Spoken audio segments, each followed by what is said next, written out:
Bonjour à tous, c'est Charlie Sierra, bienvenue sur la chaîne Prépa Concours Police Municipale.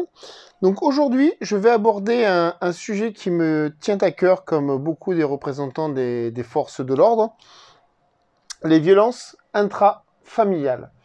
Alors, dans le jargon, on appelle ça VIF, des VIF. C'est la contraction de violence intrafamiliale, forcément. On appelle violence intrafamiliale pas forcément que les violences conjugales. C'est beaucoup plus large.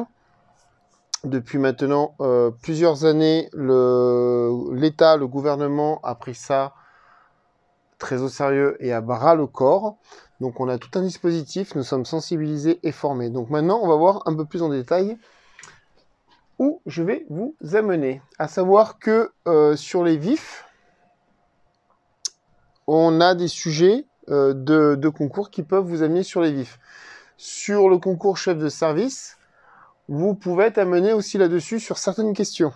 Donc c'est quand même important aussi de savoir de quoi on parle et d'essayer de gratter des points. Alors, VIF, qu'est-ce que c'est?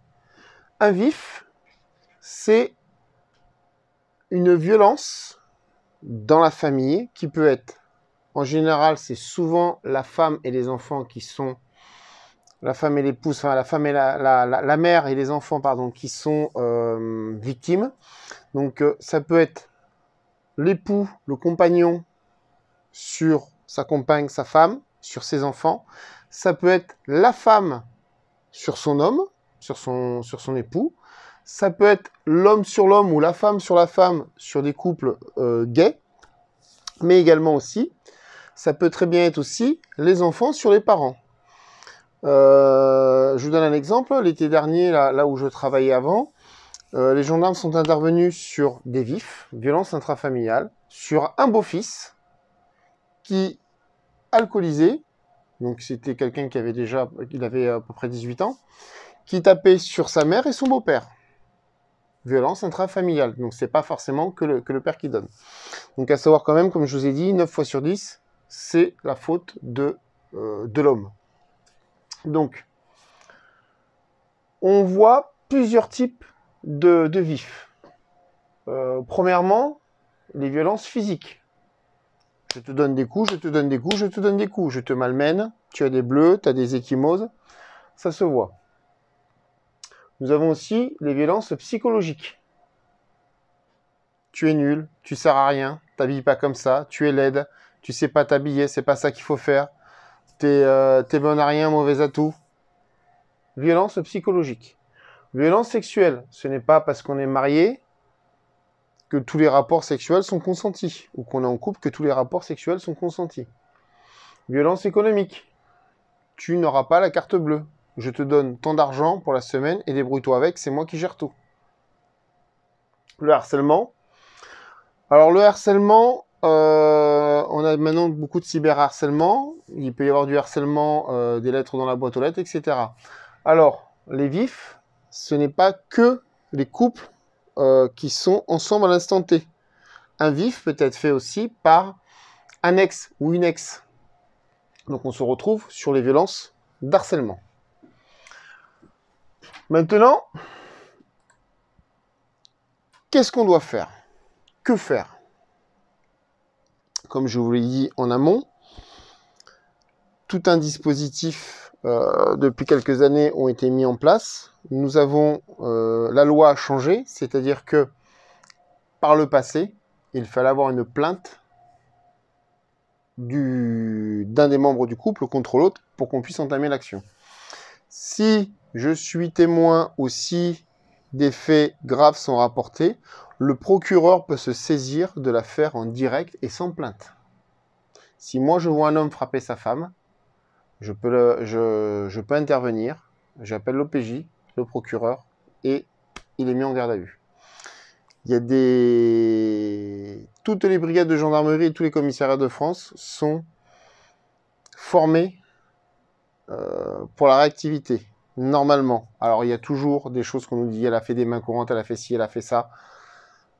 Il y aura toujours, malheureusement, des gens qui passeront à travers les mailles du filet, il y aura toujours des loupés. Il faut savoir quand même qu'on a beaucoup de réussites et de plus en plus. Alors, que faire? Je suis victime ou témoin d'un vif. L'urgence. Je fais le 17. Je compose le 17, appel d'urgence. Allô, un homme est en train de frapper sa femme. Mon voisin est en train de frapper ses enfants. Ça crie, ceci, cela. On appelle, appel téléphonique. Si je suis victime et que je ne peux pas appeler ou si je suis malentendant, je fais le 114 en texto. Le 114 est relié au 17. Ça a été fait à la base pour les malentendants. Ceci étant, je suis victime de vif depuis quelques années ou quelques temps. Je suis sous le contrôle de mon conjoint. Je textote sur mon téléphone. Je fais le 114. Allô, au secours. Mon mari me frappe et on envoie. Et l'opérateur derrière, avec l'adresse, et l'opérateur enverra une patrouille. Si on n'est pas dans l'urgence absolue, sinon, comme je l'ai dit, se déplacer soit au commissariat, soit en gendarmerie, voire à la police municipale. Je reviendrai après. Au niveau des commissariats, au niveau des gendarmeries, il y a en France plusieurs milliers de membres des forces de l'ordre formés pour ça, pour accueillir la victime, l'écouter et pour prendre en compte le dépôt de plainte. Ma précédente gendarmerie, et la nouvelle aussi je pense, je ne me suis pas encore assez renseigné, ça fait un mois que j'y suis, était en relation directe avec une assistante sociale qui travaillait avec toutes les brigades du côté du Biterrois, de façon à avoir une action, une réaction rapide par rapport au problème. Idem pour les commissariats. Alors, je vous dis, voir la police municipale, pourquoi? Parce que nous, les policiers municipaux, nous sommes de plus en plus formés, à l'instar de nos collègues des forces d'État, sur cette problématique. Je vous ai fait des vidéos sur le CLSPD, sur le CSPD. Hein. On a fait une réunion, nous, une fois sur Béziers, où on a parlé que de ça, avec tout le protocole, tous les systèmes, tous les cas, toutes les possibilités d'accueil. Je reviendrai après, sur le prochain slide. Donc nous sommes aussi formés. Pourquoi la police municipale? On fait la sortie des écoles dans beaucoup de communes. Si le mari surveille sa femme, si le mari frappe, pas de téléphone, pas de ceci, pas de cela, au passage piéton, monsieur l'agent, mon mari me frappe, je ne peux pas m'arrêter. Je vous dirai plus demain, et ainsi de suite. Et là, on communique. Et nous, après, on renvoie. Comme je vous l'ai dit, cette semaine, j'ai traité une présomption de vif sur des enfants qui avaient des bleus. On a été voir sur place, on a fait certaines constatations. Et j'ai rendu compte immédiatement à la gendarmerie qui a pris le dossier à bras le corps immédiatement. Avec 5 enfants, on ne rigole pas, on prend toutes les mesures adéquates. Même avec un seul, hein, je vous rassure. Sinon, on peut aussi aller sur Internet, https://arrêtonslesviolences.gouv.fr. Là, 24/24, il y a quelqu'un qui vous répondra. En 24/24, 7 sur 7. Donc, plusieurs possibilités. Je suis victime, j'ai besoin d'aide. Je suis témoin, je déclare, je suis un professionnel. Au niveau du professionnel, c'est pas je suis victime de quelque chose parce que je suis professionnel, c'est on vous explique tout le cursus et tout le fonctionnement. Donc, par rapport à ça, je vais passer à la diapo suivante. Si je suis un professionnel, arrêtons les violences me permet de rebondir sur plusieurs choses. Un, déjà, de me sensibiliser en tant que professionnel. Moi, le signalement, je l'ai eu par l'école primaire de l'éducation nationale.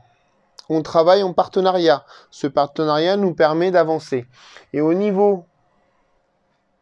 Là, c'est une des images que j'ai prises sur le site Arrêtons les violences. Ici, on met la femme, mais ça peut être la victime. Moi, j'aurais plutôt mis victime plutôt que la femme. Au niveau de la victime, on voit plusieurs choses. On voit 1, les forces d'État, police. 2, comme je vous l'ai dit, la police municipale. Également, pompiers, SAMU. Les pompiers et le SAMU sont formés également au vif. Quand on intervient chez les gens, on rentre dans leur vie. Il suffit qu'il y ait des choses qui... Ce ne sont pas des policiers, par contre, ils font immédiatement le signalement et le rapprochement. Ça va nous permettre à nous, derrière, d'intervenir et à sortir la personne ou les personnes des problèmes. On retrouve aussi, vous voyez, le juge des affaires familiales, ce qui est logique, parce qu'en fait, la victime, une fois qu'on va l'avoir extraite, automatiquement, il y a le juge des affaires familiales qui va statuer sur la protection des enfants, s'il y en a. On a également le procureur de la République, qui, lui, va faire les poursuites pénales. On a des avocats spécialisés dans la défense des victimes. On se retrouve avec des associations. D'accord? Donc ça, c'est un numéro aussi à composer par rapport... Excusez-moi, par rapport aux victimes. Mais on a tout un tas après d'associations locales qui aident au relogement, qui aident à faciliter les démarches sociales, parce qu'une femme qu'on retire, si c'est l'homme qui gère tout, il n'y a plus d'argent. Donc les démarches sociales, trouver un logement. Il y a également des associations aussi, et ça, on a du mal des fois à l'entendre, par décision, on laisse la femme et les enfants à la maison et on retire le mari ou la femme qui est violente. Mais cette personne-là, à un moment donné, il faut la reloger aussi en attendant le jugement. Donc il y a des associations qui sont spécialisées dans le relogement des auteurs. C'est pour éviter justement que l'auteur revienne dans le domicile conjugal. Donc les professionnels de la santé, forcément, ils sont aussi, eux, alertés par rapport aux coups, aux blessures que peuvent recevoir les enfants. J'ai fait le tour. Donc, comme je vous ai dit aussi, il y a également les services sociaux. Les services sociaux aussi sont forcément après, dans le process, pour aider la personne aussi à se reconstruire idéalement au niveau des professionnels de la santé. Pour donner l'alerte, comme je l'ai dit, de plus en plus, nous sommes formés, nous sommes attentifs. Il y a certains schémas, certaines choses à repérer au niveau de l'enfant, de la femme ou de l'homme aussi, pour nous donner l'alerte. Donc, à savoir que violence conjugale, une fois que c'est jugé par le procureur, c'est du délictuel et il y a de la peine de prison. Bien sûr, ça facilite aussi le process du divorce. On a également des mesures de protection vis-à-vis des enfants au niveau des vifs. Des fois, on retire les enfants aux parents aussi. Hein. Donc tout ça, ça se fait au niveau des tribunaux. Voilà, donc j'espère que je vous ai éclairé sur ce qu'est un vif. C'est quelque chose qu'on prend plus qu'au sérieux de nos jours. Il y aura toujours des faits divers, comme je vous dis, avec des choses qui se passent mal, malheureusement. Mais le plus souvent, nous sommes des professionnels. On est là pour aider les administrés, aider les citoyens. Donc on ne rigole pas avec ça. On est tous mari, femme pour la plupart. On est tous pères de famille ou mères de famille pour la plupart aussi au niveau des forces de l'ordre. Donc autant vous dire que on y fait très attention. Voilà, donc si ce n'est pas fait, abonnez-vous à la chaîne. Vous pouvez cliquer sur rejoindre à 9,99 €, me faire un petit don. À 29,99 €, je vous aide dans vos révisions. Je vous fais des corrections également. Je vous aide à progresser dans votre préparation du concours. Sinon, rejoignez-nous sur Facebook avec le lien qui est en dessous sur le forum police municipale, prépa police municipale. Concours prépa police municipale. Je vais y arriver. Pourtant, c'est la fin de journée. J'ai travaillé avant. Donc, vous voyez, je commence aussi un peu fatigué. Sur ce, je vous souhaite de bonnes révisions et à bientôt.